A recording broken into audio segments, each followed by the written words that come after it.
Canal 4.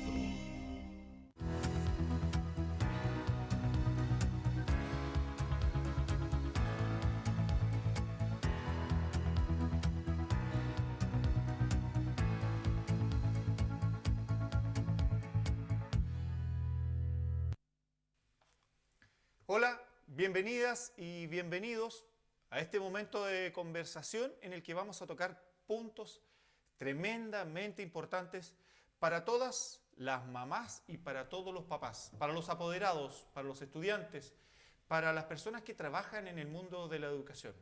Porque vamos a conversar con dos grandes actores de la educación pública en Coyhaique. Nos acompañan hoy día don Guido Riquelme, presidente del Colegio de Profesores, y Alejandro Guala, alcalde en ejercicio, pero además candidato a la reelección. ¿Cómo están Guido y Alejandro? Bienvenidos ambos. Muchas gracias por invitarnos.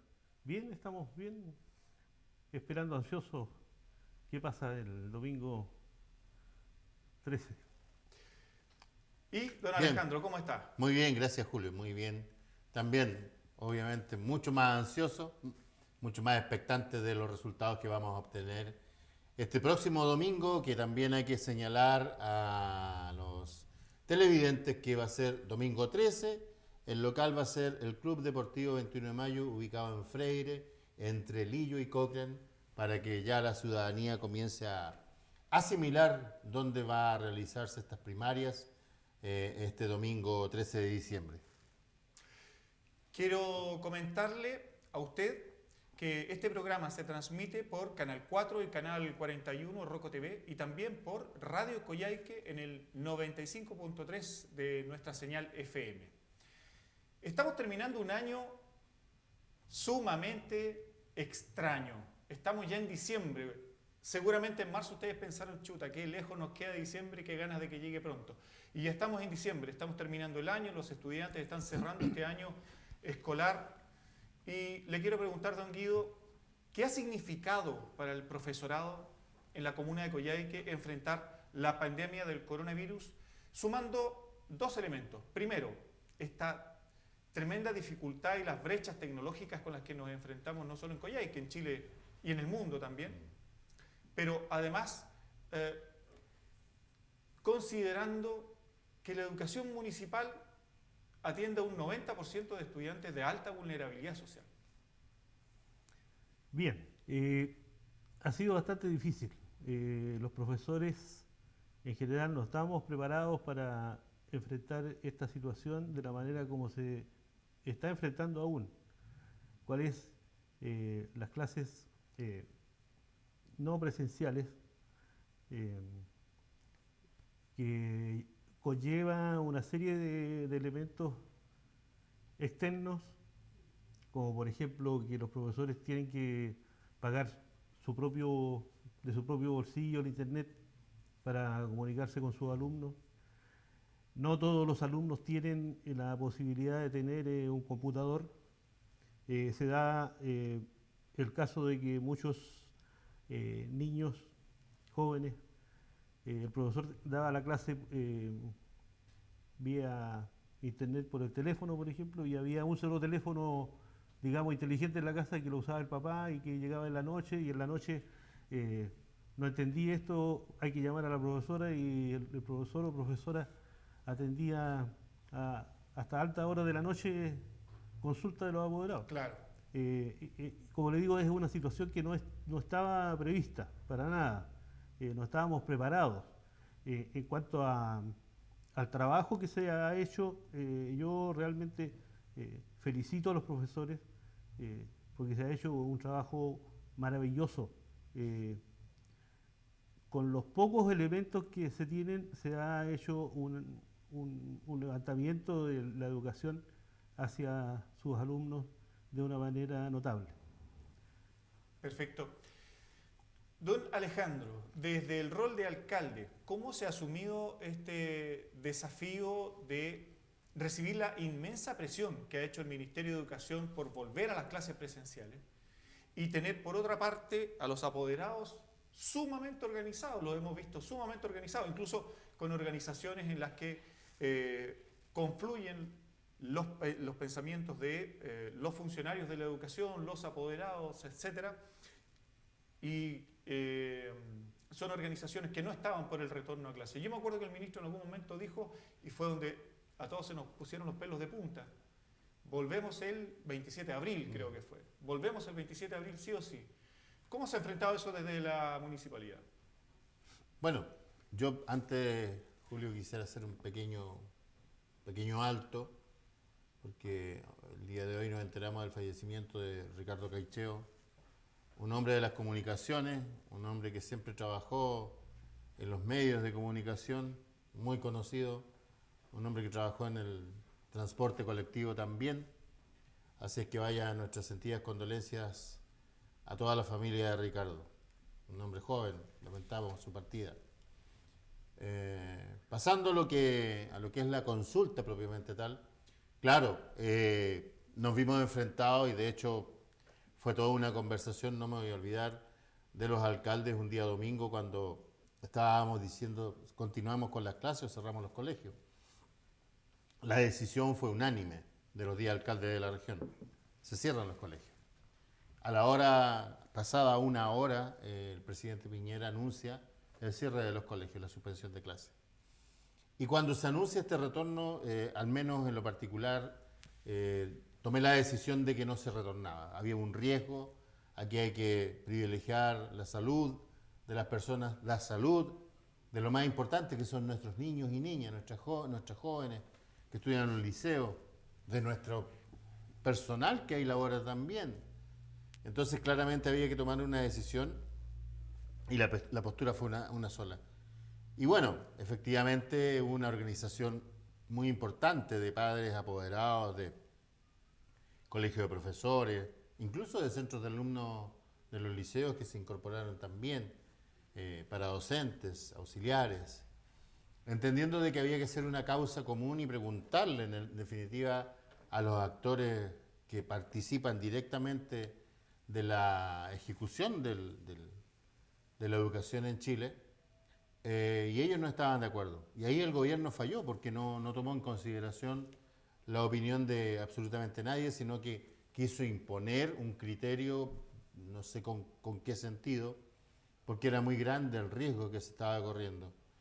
Posteriormente a eso pasaron los meses y nos fuimos dando cuenta que en Europa, donde trataron de retornar, inmediatamente pasado un par de semanas se cerraban los colegios porque aumentaba mucho el contagio.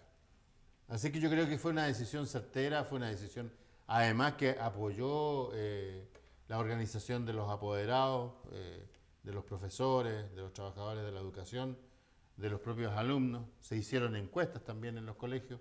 El 70-80% de los alumnos decían no retornar, el 70-80% de los padres apoderados decían que no iban a enviar a sus alumnos a los colegios.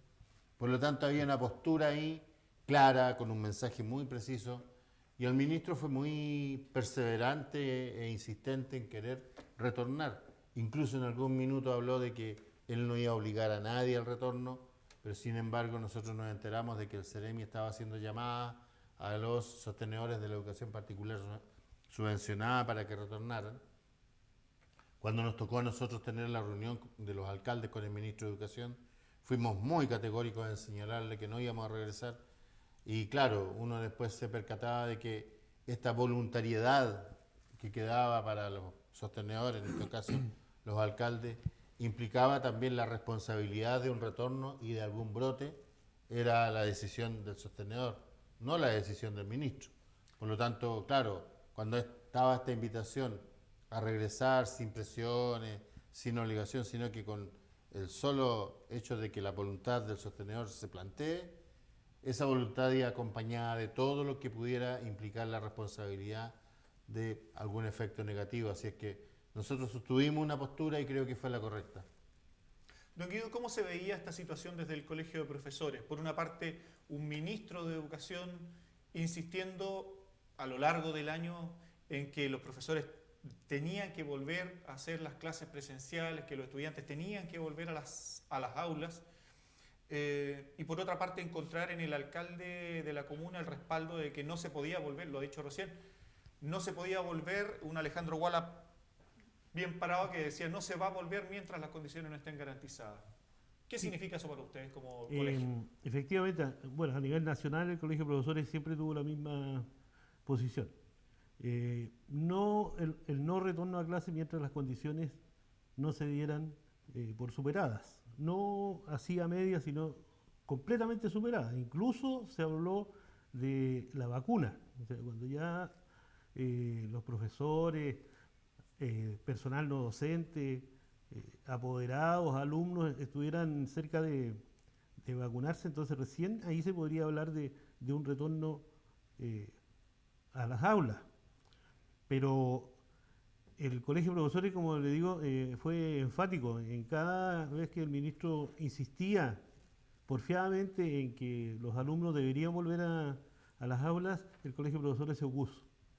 Y también aquí en la comuna eh, tenemos que agradecer al señor alcalde que tuvo siempre esa posición firme, nunca dubitativo que a lo mejor que podría ser, no, sino que no se vuelve al trabajo, no se expone a los alumnos, no se expone al personal y también por consiguiente a los apoderados de, de no volver a las aulas, no por un capricho, sino que es una situación que realmente ameritaba cuidarse, que todos nos cuidáramos y que no podíamos nosotros echar a andar un plan de volver a las aulas como si nada hubiese pasado, de una normalidad,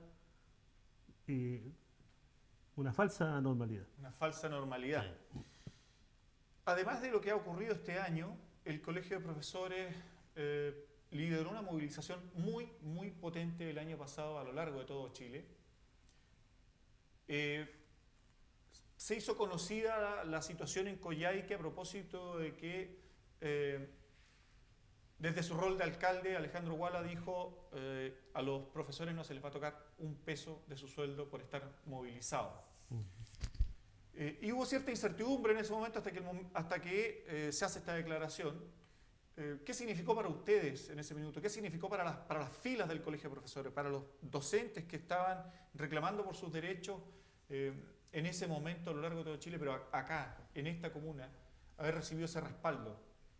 Bueno, la verdad es que nosotros siempre hemos sido agradecidos del señor alcalde, de don Alejandro, porque movimiento que ha habido de profesores, él pone su rol como dirigente gremial antiguo, lo pone frente a la problemática que se está luchando. Pero el año pasado no fue la primera vez, hubo otros paros que también don Alejandro respondió de la misma manera.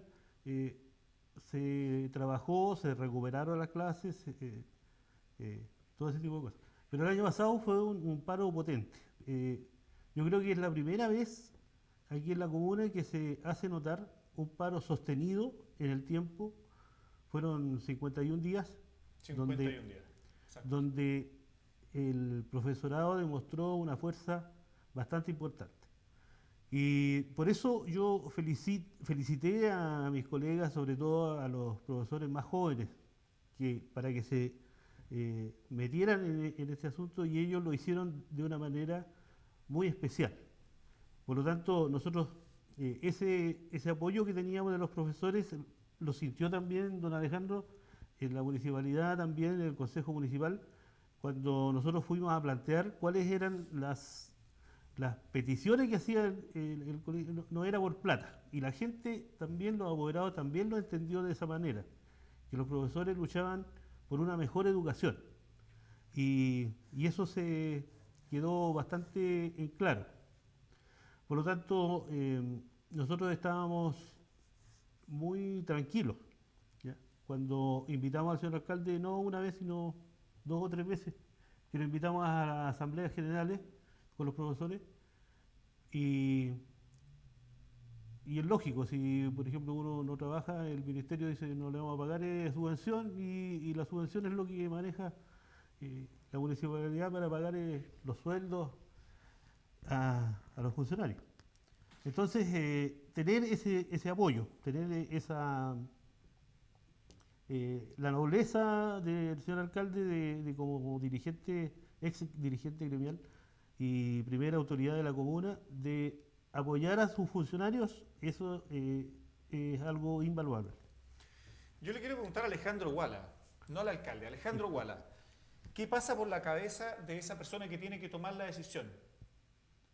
De esos docentes que están luchando por una mejor educación, como bien lo ha dicho don Guido.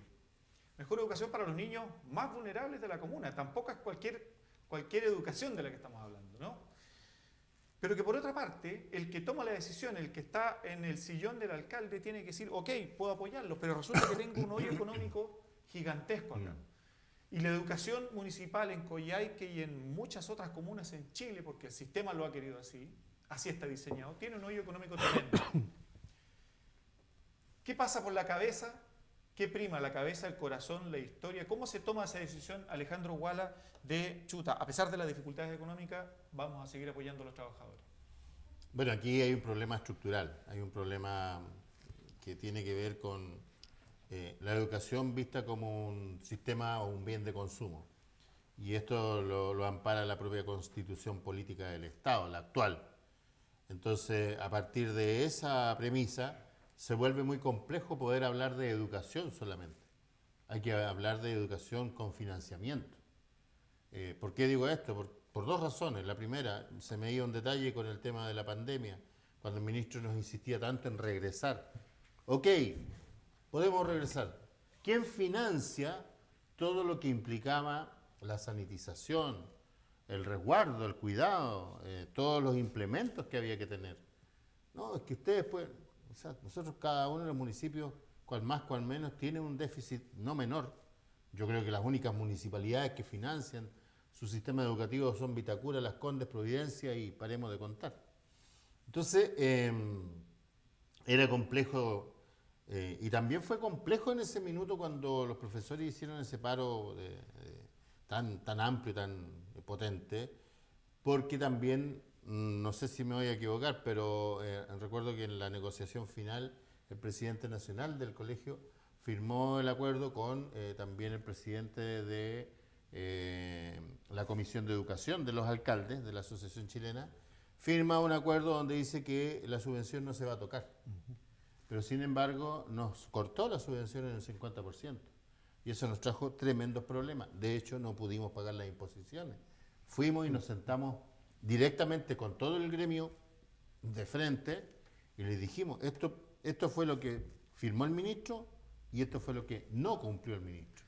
Entonces, claro, como autoridad uno tiene responsabilidades muy, muy importantes, pero ahí también hay que sopesar lo que implica la decisión política y también la mirada que uno tiene respecto de estos temas. Porque, insisto, la educación hasta el día de hoy sigue siendo mirada como un bien de consumo.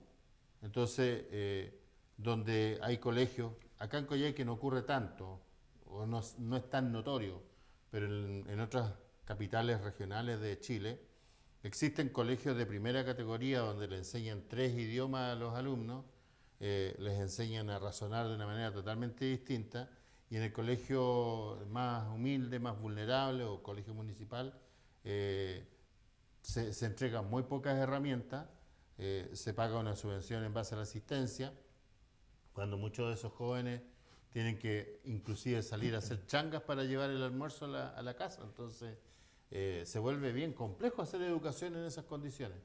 Y claro, todo esto significó tomar posturas, tomar decisiones, pero también la señal tenía que ser clara con el gobierno respecto de este sostenedor acá en Coyhaique. También quiero agregar, Julio, que tuvimos también la particularidad de poder juntarnos para lo que fue el movimiento social, porque no se olviden que ahí también tuvimos que cerrar los colegios. Los niños se movilizaron, los colegios particulares subvencionados también comenzaron a solidarizar con este movimiento y nos juntamos con los colegios particulares subvencionados.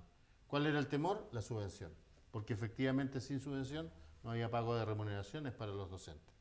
Pero sin embargo nos juntamos todos, hicimos una sola carta de sostenedores, o sea, el alcalde junto con todos los particulares, y Yo quiero señalar algo, ¿ah? Uno podrá tener muchas diferencias con el gobierno de turno, con quien está llevando los destinos del país, pero si hay algo que uno no puede perder de vista es el diálogo. Y en ese sentido fue que nos sentamos frente al ministro de Educación, en ese minuto era subsecretario, y le señalamos y le dijimos, mire, aquí traemos una carta porque entendemos de que esto nosotros tenemos que dárselo a conocer y buscar un consenso, buscar una solución a este problema que no lo vive solo Coyhaique, lo vive Chile entero. Y la verdad es que nos resultó bastante bien, yo creo que fue una muy buena estrategia habernos juntado con los colegios particulares subvencionados, porque se entendió de que esta era una causa que superaba a los sostenedores, superaba al sistema. Así es, yo recuerdo la publicación en los medios de comunicación sobre esa reunión porque fue un bloque histórico. ¿Ah? Todo el mundo de la educación municipal, que históricamente ha tenido también una rivalidad, y esa rivalidad al final confluye en la búsqueda de un problema que les afectaba a todos, que era la subvención. Los voy a llevar a temas un poco más agradables, don Guido. ¿Usted se jubiló o se pensionó? Sí, pensionado. Se pensionó hace más o menos un año. Sí. Y fue profesor, me imagino que a muchísima honra, ¿cuánto? ¿30, 40 años? 47 años. 47 años ejerciendo la docencia. Bueno, ¿qué significa para un hombre que durante 47 años de su vida ha formado generaciones y generaciones de niñas, de niños, de jóvenes, el encontrarse con que en la comuna en la que él vive y en la que pasa sus años de pensionado ahora, como abuelo también, ¿cierto? Sí. La educación municipal, los establecimientos municipales le entregan a los niños dos grandes herramientas, dos grandes programas gratuitos. Tocando Sueños, que constituye orquestas en las escuelas urbanas y rurales a cero costo para los niños. Y por otra parte, la educación intercultural bilingüe. Y yo siempre lo digo acá, me van a disculpar, pero yo siempre lo digo, yo lo digo como papá. Que yo he visto cómo mis hijos llegan a la casa felices después de tener sus clases con las y los Quimelchefes, contándome no solamente el Mapuzungún, sino que también la historia y la cosmovisión mapuche. ¿Qué significa para este hombre, dirigente sindical por lo demás, el ver que en esta comuna estos niños están recibiendo estas dos líneas educativas que son, digámoslo así, privilegiadas, ¿no?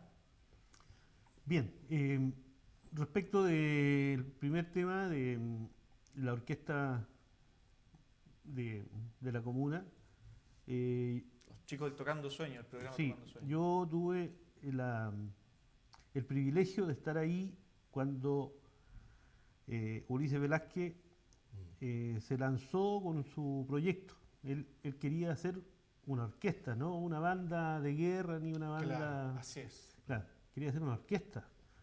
Y nosotros la verdad es que estando ahí en la escuela Víctor Domingo Silva, porque ahí partió, pensamos que era una locura, no sé, una cosa tan lejana. Y la emoción después de ver a los niños tocando, al principio naturalmente no sonaba así. No era muy armónico. No era muy armónico la cosa, pero luego poco a poco se fueron ya perfeccionando y salió una orquesta que hizo giras. ¿Ya? Yo me acuerdo que en ese tiempo estaba la señora Isla Palma en Sí. la escuela directora y también era bien visionaria. Entonces ella dijo, vamos a hacer una Pascua diferente. Y en la escuela Víctor Domingo Silva había un taller de cocina, de repostería. Se hicieron no sé cuántos kilos de pan de Pascua. Los talleres de técnico manual hicieron no sé cuántos miles de juguetes. Y con el apoyo de la municipalidad también se fue a distintas partes de la región, ¿ya? Con esta orquesta que empezaba. Posteriormente, este sueño de Ulises fue creciendo, entonces él quería que en cada escuela hubiese una orquesta. Era una locura más grande ya, ¿no? Era un sueño súper grande. Hasta que lo consiguió. Y yo realmente felicito a Ulises, felicito a don Alejandro por tener la visión de que esto era algo necesario dentro de la comuna, que los niños se expresaran, niños de escuelas municipales, o sea, que, como dices tú, con muy pocos recursos, qué sé yo, de repente alguien tocando el violín, tocando el cello, eh, bronces, qué sé yo, era algo mágico, y es algo mágico. Eh, entonces cuando yo salí el año pasado de educación de las aulas, yo veía los avances de los niños en cada unidad educativa, cómo iban tocando, qué sé yo, con su guía, sus profesores, qué sé yo, y después verlos tocar a todos juntos, también era un privilegio. Ese es uno de los temas importantes y creativos de esta administración de, de la municipalidad, y principalmente de don Alejandro ahí, que tuvo la visión, como decía yo, de echar a andar estos proyectos. Y lo mismo ocurre con cuando llegan, decías tú, por ejemplo, los hijos, llegan los nietos, en este caso mi nieta, que mi nieta mayor está en la escuela Víctor Domingo Silva. Esa es una cosa importante. Yo, todos mis hijos han sido hijos De la educación de la pública. educación pública, municipal en este caso, ¿ya? Entonces, después ya en el liceo ya ahí agarran otro rumbo.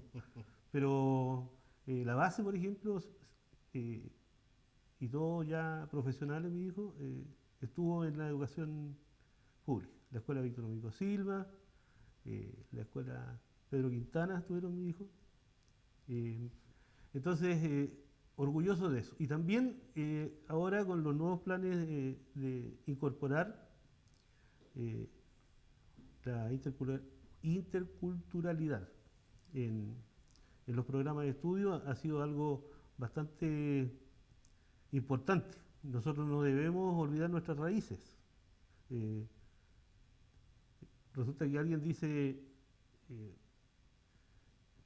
cualquier cosa respecto de las naciones que habían aquí antes que llegaran los españoles. Pues, o sea, Así es. no fueron los españoles los que llegaron a fundar. Se fundó Chile, dicen claro, por ahí. ¿Ah? claro. Entonces hay que respetar las etnias, todas, desde el norte hasta el último extremo austral. Recién hacíamos una broma respecto de que don Guido se pensionó hace más o menos un año, y decimos pensionó porque a propósito estamos excluyendo la palabra o el concepto de jubilarse, y jubilarse tiene que ver con el júbilo, Claro, la y en alegría. Chile usted, si no lo está viviendo directamente hoy día, usted en persona o usted con un familiar, seguramente ha tenido algún amigo, un vecino que está bajo el azote, bajo el saqueo de las AFP, el saqueo al trabajo y a los ahorros de los chilenos y las chilenas. Y un tema clave, una demanda profundísima de las chilenas y los chilenos hoy día es cambiar nuestro sistema de pensiones, terminar con las AFP. Y eso, hace poquitos días, en el plebiscito que hemos vivido, ha sido un motor tremendo para que la gente vote por cambiar la Constitución. La gente tiene la esperanza de comenzar un Chile completamente distinto. Alejandro Guala, ¿por qué desde el principio ha llamado en todos sus roles? Y lo digo yo porque lo conozco desde que es dirigente sindical, pero ¿por qué siempre ha tenido la convicción de que en Chile tenemos que cambiar la Constitución y tenemos que abordar problemas dramáticos como las AFP? A ver, bien categórica la respuesta. Esta es una constitución nacida en dictadura, impuesta a los chilenos por la fuerza. Eso es parte de la historia de Chile, y eso tiene que mencionarse de esa manera y con esa claridad. Dicho eso, esta constitución política está basada sobre la propiedad privada, el cuidado y el preservar la propiedad privada. Por lo tanto, con esa normativa, con ese rayado de cancha que es el corazón, podemos tener AFP, ISAPRE, educación privatizada, las aguas privatizadas, o sea, todos los recursos están en manos privadas porque la constitución política lo permite. Por eso es que el presidente Piñera en este segundo retiro va al Tribunal Constitucional, porque evidentemente ahí se está afectando de alguna manera el modelo constitucional. ¿Qué le parece a Alejandro Guala el hecho de que el presidente de la República, que debiera gobernar para las mayorías, y las mayorías están por un segundo retiro, como lo tuvieron por un primer retiro, que el presidente de la República tome ese camino? Se le está cayendo el modelo. No nos olvidemos, aquí también hay que ser muy claros de que hoy día nos gobierna la derecha económica, la derecha que ha sido protegida desde la época de la dictadura, y también un poco con dolor uno tiene que decir, en la época de la concertación también se cuidó el poder económico. Entonces, ¿qué ocurre? Ocurre lo que hemos visto, que 10 familias de Chile son dueñas del 90% de la riqueza de nuestro país. El otro día alguien me daba el dato de que 1.800 familias ganaban 2.000 millones de pesos al mes. Yo le dije, no puede ser, que está equivocado. No, me dijeron, es un dato duro, 2.000 millones de pesos al mes, 1.800 familias en Chile. 2.000 millones de pesos. O sea, uno no alcanza a dimensionar tantos ceros juntos. Y eso implica, digamos, un modelo. Hay alguien que está permitiendo esto. No es una casualidad, no, No, es, esto no es que a algunos les fue mejor y a los demás les fue mal. Por años la dictadura nos dijo que con tu esfuerzo podrías salir adelante y ser alguien. Y la verdad es que eso era para atomizar y no permitir la organización. ¿Por qué hoy día está cambiando este país? Porque la gente se está organizando. Porque los padres apoderados en esta pandemia, junto con los profesores, los paradocentes y los propios alumnos, se sentaron y dijeron, no, un momento, yo no voy a volver a clase porque no estoy disponible a correr ningún riesgo de salud. Y cuando se sientan 40, 50, que representan a la variedad de lo que es el ámbito de la educación, la autoridad, ¿a qué le queda la autoridad? Tiene que acatar lo que le están diciendo desde el otro lado, porque no es uno, es una organización representada por 3 o 4. Don Guido, el presidente comunal del colegio, cuando se sienta no es Guido Riquelme, es el presidente del colegio de profesores, y detrás de él están todos los profesores. Por lo tanto, cuando él dice yo quiero irme por este camino, no es una propuesta de él como persona, es una propuesta como dirigente, representando a todos los que tiene a su espalda, digamos. Entonces, ¿por qué queremos cambiar la Constitución? Básicamente porque tiene que ser una Constitución basada sobre la protección de derechos sociales. ¿Cuáles son estos derechos? La educación, la salud, la previsión, la jubilación o la pensión, como dice don Guido, que deben estar garantizadas por el Estado. No es posible que un profesor, que es el mejor ejemplo, y yo creo que ha sido el más manoseado, porque de verdad duele, que entregó 47 años de trabajo, no le voy a preguntar cuánto gana, pero los vecinos en la casa saben cómo terminan los profesores cuando van a la pensión. De recibir un monto X, pasan a recibir un monto menos X, y queda bastante reducida, y ahí comienza la dificultad, porque además cuando uno llega a someterse a la pensión, llega con un sistema de salud que lo tiene afectado y que tiene medicamentos permanentes. Por eso creamos la farmacia popular, o le seguimos los pasos a Jadwe, porque yo tengo profesores que me hicieron clase, profesores que son amigos, que me han dicho, mire, ¿sabe qué, alcalde? Mi medicamento me costaba 50 y sabe que en la farmacia lo compro a 20. Y gano, insisto, no voy a manosear las pensiones, pero gano tanto. Claro, esa diferencial les sirve mucho. Entonces, aquí hay un sistema que no está funcionando para todos. Aquí hay un sistema que ha beneficiado a un grupo. Hoy día lo que está pasando con Felice y Forrado respecto a esta denuncia con el presidente Piñera, creo que es el mejor ejemplo que uno puede conocer de cómo se ha movido la industria y la economía en este país por parte de los más poderosos. Don Guido, cuando tenemos profesores que están, no hay palabra, es difícil conceptualizarlo, pero que están tan castigados por el sistema de las FP y que a pesar de eso valientemente siguen viviendo, y lo deciden así, siguen viviendo en una de las zonas más caras de Chile, que es nuestra Patagonia. Gran parte de esos recursos de los pensionados tienen que ir sí o sí, lamentablemente, y nos lo dicen siempre, a medicamentos. ¿Qué pasa cuando ese pensionado se encuentra con una farmacia popular que pone el mismo medicamento que está a 30.000 a 2.000 pesos? Y yo doy el número porque lo conozco, porque me consta que hay diferencias así y también mayores. Un pensionado que se encuentra con un medicamento a 30.000 en la farmacia y que está muy feliz porque llega a 18.000 en oferta, y se encuentra con que la farmacia popular que ha creado Alejandro Guala como alcalde está a 2.000 pesos. ¿Qué le pasa a ustedes por dentro? Bien, sí, es una sensación de justicia, ¿ya? Que se vea a los pensionados, jubilados, retirados, qué sé yo, como sea, del servicio, o en general de todos los sistemas donde han trabajado, que tengan un apoyo. Eso se valora, y ciertamente porque como dices tú, los ingresos como jubilado no alcanza para pagar los medicamentos, y uno llega con problemas de salud al final, pues, de su vida laboral. Así es que se agradece enormemente. Uno se siente apoyado, protegido por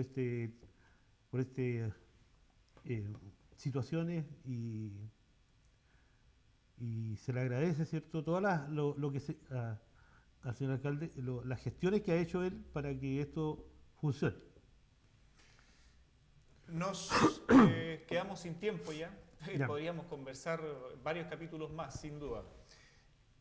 Don Guido, desde sus 47 años de ejercicio como profesor, como habitante de la Patagonia y de Coyhaique, como padre y abuelo, ¿cuál es su llamado a propósito de estas primarias que hay el 13 de diciembre en las que pueden participar los militantes socialistas y todas las y los independientes? ¿Por quién llama a votar usted? Bien, este domingo 13 es muy importante para nuestra ciudad de Coyhaique, porque nosotros como docentes, como profesores, la familia, hemos visto en Alejandro Guala un excelente alcalde. Entonces yo llamo a todos mis amigos, a todas las personas que me conocen y que saben que yo soy de una sola línea, a votar por Alejandro Guala en este día domingo 13 de diciembre.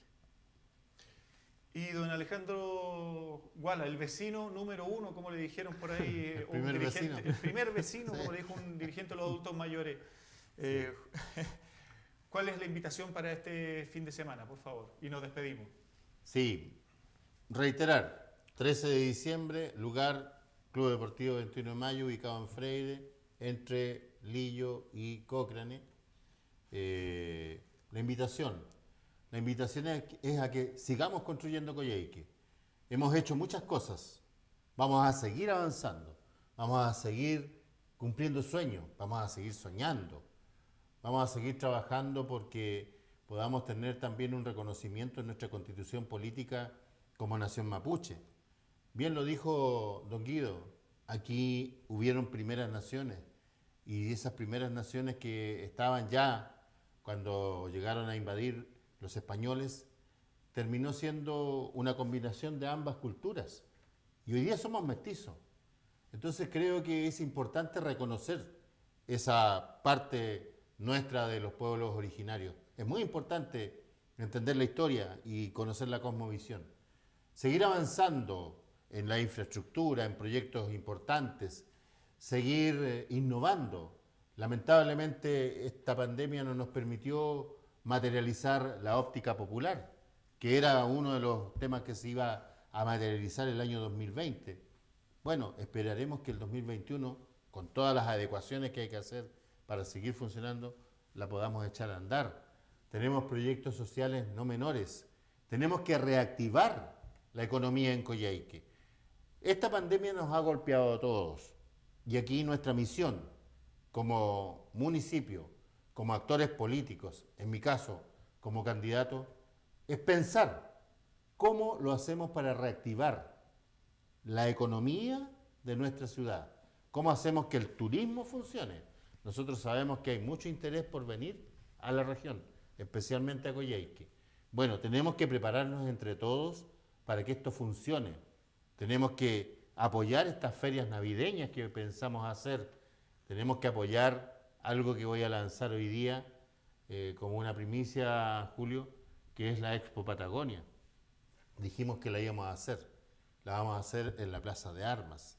Es ahí donde hemos elegido el punto, básicamente para dar una mayor cobertura, evidentemente tener los cumplimientos respecto de las medidas sanitarias que se nos exigen, pero también darle la oportunidad a las personas que puedan ir tranquilamente y no trasladarse tantas distancias como lo hacíamos antes, y que colaboren con esos artesanos, con esos creadores, con la gente nuestra, con nuestros vecinos. Entre nosotros tenemos que levantarnos de esta situación tan compleja que estamos viviendo. Tenemos la oportunidad, tenemos las ganas, tenemos las condiciones, están los talentos, por lo tanto, lo único que nos queda es apoyarnos. Y en ese sentido, continuando con el apoyo, es que le hago el llamado a la ciudadanía a que este 13 de diciembre puedan participar de estas primarias que son del Partido Socialista, pero pueden votar militantes del Partido Socialista y personas del mundo independiente, personas que no militan en ningún partido. Queda la invitación hecha para seguir construyendo Coyhaique, queda la invitación hecha para seguir soñando nuestro centenario, queda la invitación hecha para que nuestra capital regional se convierta y sea el sello de que sea Coyhaique, corazón de la Patagonia. Bien, muchas gracias por acompañarnos. Muchas gracias a don Guido Riquelme y a Alejandro Guala. Nos estamos encontrando muy pronto con otra conversación.